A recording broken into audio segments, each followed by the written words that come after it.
One Kewan TV1.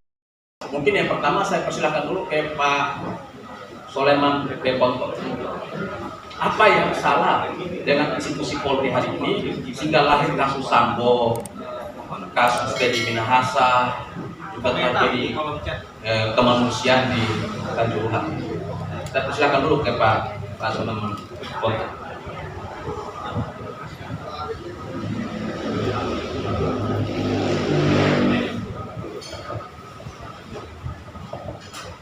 Terima kasih.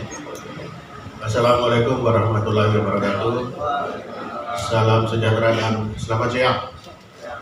Jadi siang hari ini tadi kita akan membahas mau kemana Polri kita ke depan. Kita semua sudah tahu ada 3 kasus besar yang terjadi berturut-turut.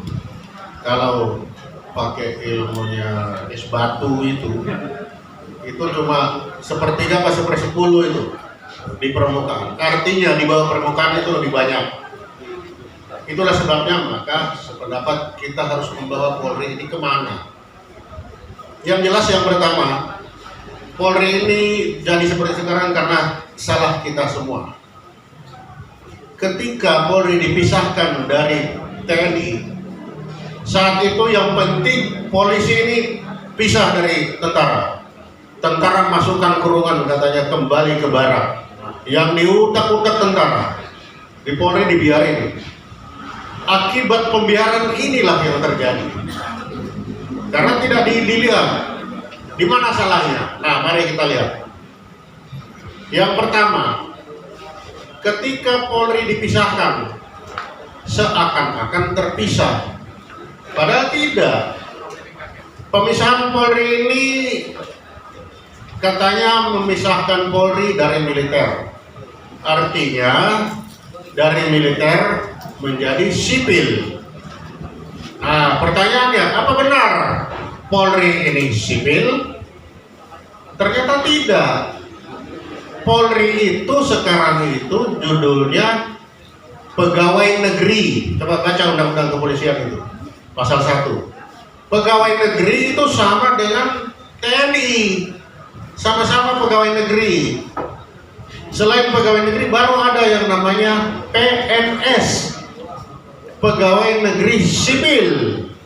Nah, ini membuktikan bahwa Polri bukan sipil. Polri adalah pegawai negeri yang ternyata masih sama dengan militer yang sesama pegawai negeri. Ini kan logikanya begitu. Lalu lihat lagi, apa benar sama dengan militer? Masih serupa tapi tak sama. Orang Aceh bilang serupa lah tuh. Dari mana? Coba baca di disiplin polisi, peraturan pemerintah nomor 2 tahun 2003. Lalu baca undang-undang nomor 25 tahun 2014 tentang disiplin tentara atau disiplin militer. Isinya sama. Di disiplin militer itu mengatur atasan bawahan, mengatur atasan yang berhak menghukum, mengatur bawahan harus patuh dan taat kepada pimpinan tanpa membantah perintah atau khususan. Itu semua diatur lagi oleh polisi di peraturan pemerintah nomor 2 2003 tentang disiplin Polri. Di situ kita bisa menemukan atasan bawahan, di situ kita bisa menemukan angkum, di situ kita bisa menemukan kewajiban bawahan untuk patuh dan taat kepada pimpinan. Dan ini dibuktikan kemarin di pengadilan oleh Barada si Eliezer. Ketika dia minta maaf, apa yang dia bilang? Maaf bang, saya hanyalah seorang bawahan yang tidak mampu melawan keputusan atau perintah dari seorang jenderal. Ya memang itulah militer. Kalau militer itu patuh dan taat kepada pimpinan tanpa membantah perintah atau putusan. Kalau perintah itu tidak disenangi atau salah, jalankan dulu. 8 hari kemudian baru ajukan keberatan. Kok bisa? Ya bisa, itulah militer. Nah, ini yang terjadi sama polisi, masih. Sehingga jadilah kasus sekarang itu akibat dari ini. Jadi kita seakan-akan memisahkan polisi menjadi sipil, ternyata tidak. Dia masih tetap hanya berubah bentuk. Orang Aceh bilang serupa lah tuh. Nah ini, sehingga kalau kita memang mau kasus 3 ini tidak terulang kembali, maka ini harus dirubah total. Dirubah dari mana? Disiplin akan menghasilkan kultur, kultur akan menghasilkan struktur. Jadi ada rekulturisasi, ada restrukturisasi. Mulai dari aturan paling dasar ini diganti semua. Kalau itu sudah diganti, baru kita akan mendapatkan polisi Indonesia. Sekarang apa polisi Indonesia? Bukan. Polisi sekarang itu adalah mantan tentara. Jadi polisi tapi bekas tentara. Masih tentara dia. Belum jadi polisi. Karena mana? Lihat aja disiplinnya. Lihat aja jenderalnya masih menempel. Lah kenapa kemarin Pak Jokowi panggil jangan pakai topi, jangan bawa tongkat, jangan bawa HP, jangan bawa ajudan. Pak Jokowi ini orang Solo, jadi senangnya pakai simbol. Kalau dia orang Sangir sudah bilang ya udah nggak usah pakai itu boleh. Tapi karena dia orang Solo pakai. Kenapa dibilang jangan pakai topi? Biar kelihatan kepalanya, mukanya. Inilah polisi-polisi yang sekarang. Seperti ini tampangnya. Memang polisi begitu, harus kelihatan. Lain kayak kita sipil, militer, apalagi intelijen. Harus jadi tukang bakso di pinggir jalan, dorong-dorong itu kan. Itu. Tapi kalau polisi tidak bisa, harus kelihatan ini loh mukanya. Seorang polisi. Lalu kedua, jangan bawa tongkat komando. Ya polisi tidak pakai tongkat komando. Tongkat komando namanya tongkat komando. Itu kalau orang Jawa bilang, inilah saya Sabda Pandita Ratu. Saya adalah Sabda pengeluaran. Karena di militer tongkat itu ketika dia pegang tongkat, apa kata-kata dia harus dilaksanakan. Keluar dari sini lewat atap ya. Ya keluar dari sini lewat atap, tidak lewat pintu. Ketika dia sudah memegang tongkat komando. Itu adalah lambang dari kekuasaan. Nah polisi tidak boleh. Polisi ini kalau diperintah kamu keluar lewat atap, oh tidak bisa Pak. Aturannya harus lewat pintu. Jadi saya harus lewat pintu. Harus seperti itu. Maka judulnya kepala polisi, bukan komandan. Kalau komandan, saya komander, saya Sabda Pandita Ratu, apa kata-kata saya? Itu militer.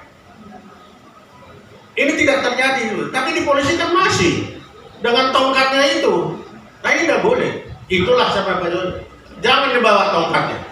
Karena seorang polisi tidak punya kekuasaan kewenangan untuk memerintah seperti itu. Yang ada hanya menjalankan, melaksanakan aturan perundangan yang ada. Nah itu. Jadi ibaratnya itu masinis kereta api. Jalankan saja itu gerbong itu menurut rel yang sudah ada. Hanya sampai di situ, itulah polisi. Sehingga tidak perlu menggunakan tongkat komando. Lalu yang ketiga, HP. Bukan handy talkie. HP ini kan hanya golongan tertentu. Nah inilah hedonis kemajuan. Tidak bisa seperti itu. Panglima TNI apa bawanya? Handy talkie. Itu apa? Karena dia memberi perintah kemana-mana, bukan kepada HP kepada semua orang. Dan yang terakhirnya itu apa? Ajudan. Ajudan ini lambang apa? Dayang-dayang. Kenapa seorang panglima TNI itu punya ajudan? Karena dia menghadapi selalu situasi yang tidak menentu. Sebagai seorang militer di mana saja musuh. Tapi sebagai seorang polisi yang menjaga keamanan dan ketertiban, dia selalu harus tampil memperlihatkan ini loh situasi saya aman. Jadi saya bisa naik mobil sendirian, saya bisa jalan tidak pakai pengawal karena situasi di wilayah saya aman. Kalau polisi sudah jalan dengan 8 ajudan, itu artinya tidak aman lagi ini Indonesia ini. Nanti gara-gara polisi jalan dengan 8 ajudan, kopi saya jadi mahal Pak Darmansyah. Lah kok bisa jadi mahal? Ya pasti high risk country ini katanya. Terlalu banyak, lawannya polisi kan penjahat. Artinya banyak ajudan, banyak penjahat, situasi tidak aman, barang-barang jadi mahal. Kenapa? Asuransi mahal. Gara-gara asuransi mahal, kopi yang diminum jadi mahal Pak. Jadi gara-gara ajudan, kopi Pak Darmansyah jadi mahal. Nah itu, makanya Pak Jokowi bilang, udahlah nggak usah pakai itu. Jadi bisa bayangkan kalau seorang Kapolri bisa jalan-jalan di Jakarta tanpa ngoeng-ngoeng pengawalan dengan tenang dan tertib, itu saya kira besok banyak sekali dari luar negeri datang. Kok pintar Indonesia ini ya, bisa tenang begini, tidak ada siapa-siapa yang ditakuti. Tapi yang terjadi kalau Kapolri jalan, ngoeng-ngoengnya 10 meter sebelumnya sudah bunyi, jalan sudah ditutup. Takut ada yang nahan, ini kan lambang yang ketidakbenaran ini.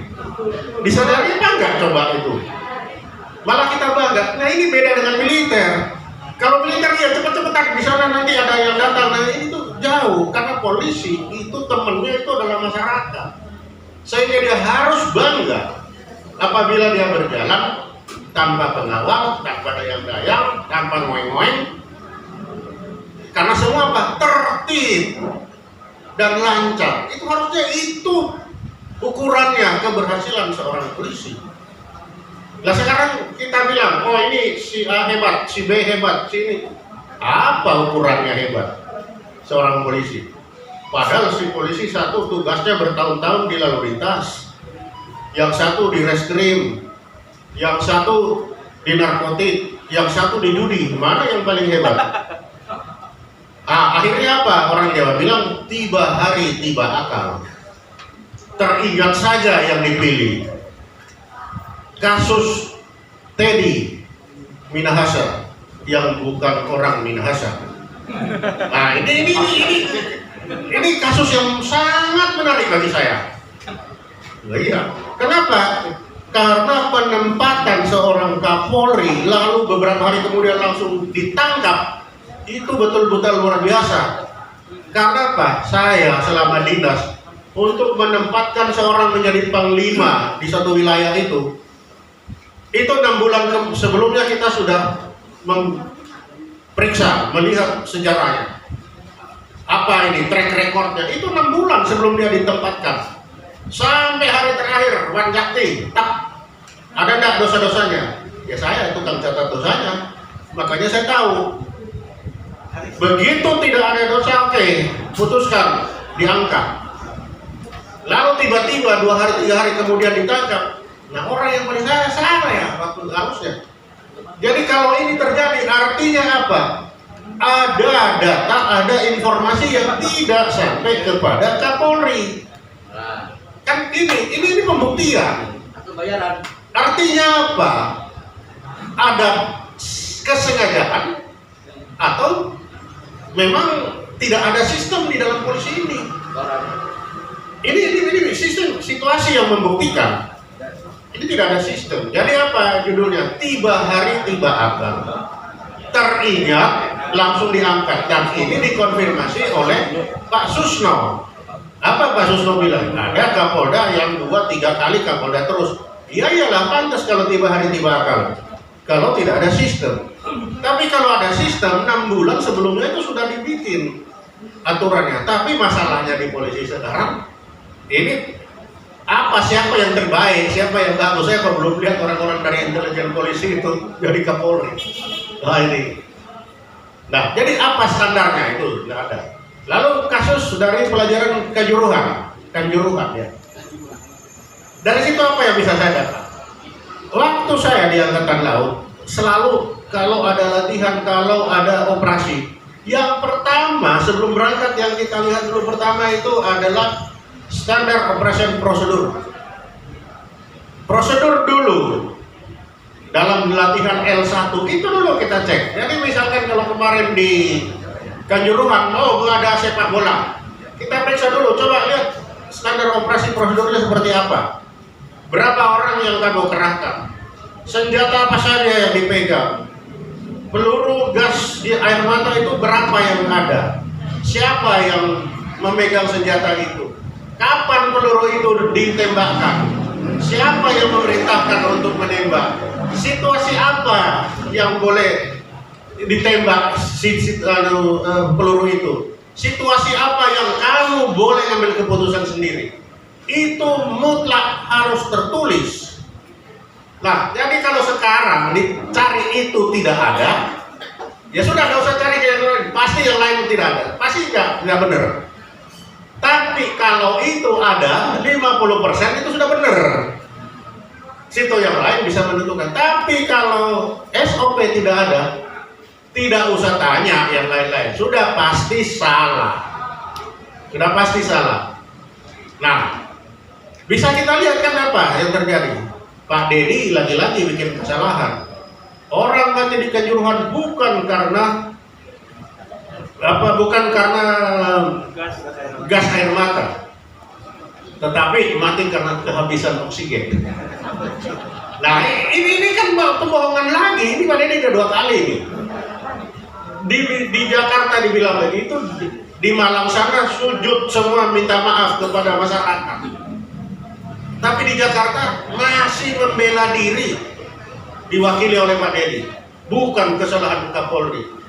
Gas air mata yang kami pakai adalah gas yang kedaluarsa. Agak parah lagi. Kedaluarsa tuh. Lalu yang benar yang mana? Apa ada pembelian gas air mata atau tinggal itu nggak pernah dibeli? Ya, kan banyak. Ekornya ini panjang sebenarnya. Kalau kita mau cari. Dari apa? Bukan kita cari-cari. Tapi dari statement-statement yang keluar. Dari situ aja saya sudah dapat banyak sekali itu kalau mau saya bongkar itu. Jadi ini yang pokok-pokok saja. Nah, dari situ kita sudah dapat. Ini kesalahan yang dapat. Lalu kalau kesalahan Pak Sambo sudahlah itu. Orang sudah mati, Tuhan pun dia bohongi. Bukan ditembak katanya. Itu memang kasus paling parah itu. Itu di luar perkiraan saya itu. Sudah dibunuh baru dibilang tembak-tembakan. Sampai saya panggil ajudan saya, kamu berdiri situ, ambil pistol, coba tembak-tembakan berdua ini. Masuk 4, 7 tidak masuk. Ini gimana ceritanya ini? Kena 4 dulu baru mati. Ini rasa-rasanya 1 saya sudah mati kalau kena. Mungkin nggak ini? Rasa-rasanya kok nggak mungkin ya. Isinya ada berapa? 17 yang dipakai 4. Lalu yang 1 sama. Dipakai 7, lalu bagaimana ceritanya ditembak menembak ini pasti nggak masuk akal ini. Nah, karena itu saya berani, nggak mungkin, ini tidak mungkin. Karena apa? Saya coba kayak apa? Tapi ada yang bilang karena itu ahli tembak menembak, jago tembak katanya kan, jadi tembak di kaki kena di tangan gitu. Kan kena jadi kelingking katanya tembakannya kan itu. Nah itu, dan dari situ kita bisa, ini nggak mungkin terjadi karena tidak masuk akal. Apalagi dibilang ini penembak jitu. Penembak jitu itu sudah ada doktrinnya, 1 peluru 1 kepala. Kalau 4 peluru artinya dia marah. Kalau peluru 1 orang ini artinya marah. Nah dari situ kita sudah bisa lihat. Nah itu. Jadi artinya apa? Apa yang dikatakan ini susah diterima lagi, susah dipercaya, udah nggak bisa dipercaya. Karena seorang bintang 2 berbicara di depan umum dan dia membohongi Kapolrinya, itu keterlaluan benar. Saya kalau sudah menghadap Kasal itu tidak ada satupun pembohongan yang saya tutupi bagi Kasal yang tertinggi itu di satu, nggak ada, semua kita buka. Lah ini dibohongi, ini sudah berarti artinya apa? Seorang Kapolri yang tertinggi ini sudah tidak ada harganya di bawah bawahannya. Karena saya merasakan pada Kasal itu apapun semua dibuka terbuka. Nggak usah dia perintah, baru lihat mukanya aja kita sudah, wah ini dia komandan saya. Nah ini tidak, dengan tenang itu dibohongi. Nah ini artinya apa? Ini yang terjadi bukan 3 hari 3 akal mereka ini, tapi terjadi karena apa? Karena sistem. Allah bisa karena biasa kan katanya. Karena sistem yang terjadi, inilah produksi sistem yang dihasilkan dari pemisahan TNI Polri. Yang Pak tadi apa yang kita dapat di situ? Dengan tenang disampaikan, saya perintahkan 1% diambil untuk dinas, 1% dari berapa? 41 kilo. Nah, judulnya 1%, tapi yang diambil kan 5 kilo. Lalu pertanyaannya, untuk apa dipakai? Untuk dinas itu untuk apa? Memangnya orang-orang dinas ini mau minum kopi tiap pagi pakai narkotik itu atau apa? Ini sudah tidak nalar. Yang kedua, ini lagi kalau benar lagi yang disampaikan itu, saya rugi 20 miliar karena mencari narkotik yang ada dari Laut Cina Selatan sampai di Selat Malaka. Lah ngapain ke sana? Kan ada yang namanya BNN. Waktu saya aspam, saya selalu latihan dengan BNN itu untuk mencari penyelundupan narkotik yang dari Laut Cina Selatan sana. Pakai kapal. BNN waktu itu Pak Beto itu kasih tahu sama Angkatan Laut, ini namanya tawas, ini namanya terigu, ini yang gula, ini yang namanya narkotik. Biar apa? Kita saling tahu. Lah kalau Pak Teddy tahu ada di sana, kenapa nggak kasih tahu BNN? Kenapa nggak kasih tahu Angkatan Laut? Tetapi menggunakan uang pribadi 20 miliar untuk mengoperasi ini udah salah besar. Ini sudah salah besar ini udah ada. Dulu Kasal itu diberikan kapal oleh pemerintah daerah Riau, itu disalahkan kok, kenapa kamu menerima? Ini mengeluarkan uang 20 miliar untuk mencari narkotik. Nah ini mencari untuk apa? Menangkap atau memperdagangkan? Karena judulnya rugi kan, artinya perdagangan. Kenapa? Karena judulnya rugi. Siapa yang lihat di situ? Bukan kita karena saya rugi 20 miliar. Nah, berarti ada perdagangan ini. Kalau untung rugi. Tapi kalau saya kehilangan buruan saya, nah itu baru mengejar. Nah kalau saya selalu memegang begini, kata itu akan menghasilkan logika, logika itu akan menghasilkan tindakan. Jadi setiap kata-kata saya amati. Yaitu tadi, kalau saya rugi berarti saya berdagang. Kalau saya kehilangan buruan berarti saya mengejar. Nah ini. Jadi dari kasus 3 ini, kita sudah bisa lihat bahwa ini sudah rusak sistem yang di dalam itu. Sudah terjadi blok-blok, kalau tidak dibilang faksi atau apa. Ada yang urusan narkotik, ada yang urusan yang namanya perjudian, ada yang perdagangan orang. Itu sudah terjadi blok-blok di sana. Dan masing-masing tidak mau lagi sharing informasi kepada yang lain, tapi sendiri. Nah ini tanda-tanda sudah rusak. Sistemnya yang rusak, tidak ada lagi sistem yang bisa dipakai di dalam. Ini pembuktian. Sehingga kalau ini dibiarkan, ya kita tinggal tunggu waktu lagi akan terulang. Sehingga bagaimana ke depan? Ya kalau ke depan yang pertama tadi kita lihat dulu aturannya. Diganti dulu itu, dicabut dulu itu PP nomor 2 2003, direvisi. Setelah itu direvisi baru kita lihat. Ini polisi 450.000 span of control itu kayak apa itu? Ini sama dengan ada polisi Eropa yang begitu banyak. Dengan 450.000 orang harus mengurus. Kita ada 403 berapa suku bangsa ini. Dari sekian suku ada berapa banyak budaya. Pada polisi ini kerjanya itu kan ada di sekitar wilayah-wilayah tertentu yang berbudaya sama di wilayah tertentu. Nah, apakah kita akan tetap menggunakan sekarang si penugasan itu lintas dari Aceh tiba-tiba ditaruh di Papua, dari Papua di Miangas, dari Miangas tiba-tiba di Rote? Apakah masih begitu? Apakah masih relevan? Ini kalau militer menempatkan militer itu di mana saja itu relevan. Kenapa? Karena militer itu tidak pernah tahu di mana dia akan bertempur, sehingga dia harus disiapkan di segala medan. Tetapi bagi polisi dia sudah tahu tempatnya. Selamat siang Pak. Ya, selamat datang. Kalau polisi tempat penugasannya dia sudah tahu, sudah pasti. Nah, sehingga apakah kita masih akan mempertahankan seperti sekarang? Nah, ini tugas kita bersama melihat apakah masih. Sebagai contoh, Angkatan Laut. Angkatan Laut ini agak beradaptasi dengan situasi. Apa itu? Dulu Angkatan Laut itu hanya hidup di kapal-kapal. Jadi penugasannya taruh di kapal, orang itu diambil dari mana-mana di kapal. Sekarang dia menyadari ada namanya posal-posal yang ada di pulau-pulau. Yang di pulau itu juga harus ditaruh orang. Lah kalau orang yang disiapkan di kapal dengan disiapkan di pulau kan beda. Nah akhirnya dibikinlah dari awal, sepertinya sudah mulai ada orang yang disiapkan untuk di kapal dan yang disiapkan untuk di pulau.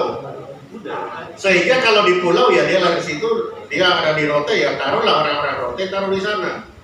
Orang di Tarutung taruhlah orang-orang yang di Tarutung. Nah itu sudah mulai terjadi di Angkatan Laut. Nah kalau Angkatan Laut sudah mulai terjadi, mengapa hal ini tidak juga disiapkan untuk polisi Indonesia yang ke depan?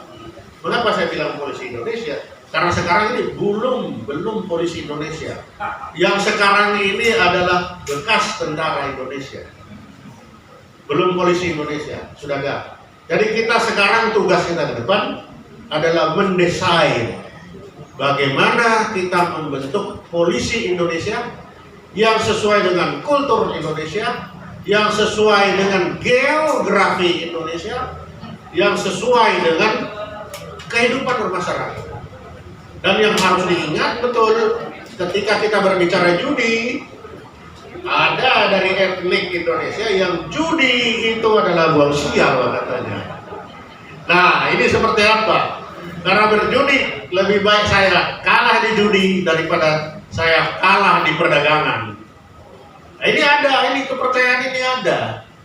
Sehingga apakah judi ini kita akan pertahankan untuk dibasmi, ataukah kita akan beradaptasi seperti Pak Ali Sadikin, beradaptasi dengan budaya. Nah ini pilihan di tangan kita. Malaysia beradaptasi dengan gentingnya dia. Kita masih belum. Kita masih mencoba melawan situasi. Tapi ternyata ketika situasi ini kita lawan, ada kelompok tertentu yang mendapatkan keuntungan. Kita lihat tembok Cina. Tembok Cina itu dibangun untuk menahan serangan dari utara. Tapi apa yang terjadi? Selama tembok Cina dibangun, belum pernah ada orang yang berupaya merusak tembok Cina. Kenapa? Karena dia bisa masuk dengan membayar yang penjaga. Nah, kan ini. Jadi kembali lagi bahwa manusia tetap adalah manusia, punya perasaan. Nah, karena Indonesia ini isi manusia yang perasaannya bermacam-macam, maka mau tidak suka, polisi yang akan kita hadirkan adalah polisi yang juga mengerti tentang perasaan banyak orang. Nah ini kan beda dengan militer. Militer satu, ajar aja, pokoknya depan aja, itu militer. Nah ini yang polisi kita sekarang belum sampai ke sana. Kenapa? Ya memang karena kita yang dulu kita harapkan kita sudah menanam padi katanya yang bagus, tapi ternyata yang tumbuh itu suket teki. Dari ke depan, mari kita mencoba, kita bersama berpikir bagaimana membangun polisi Indonesia yang sesuai dengan kultur, budaya, dan geografi bangsa Indonesia.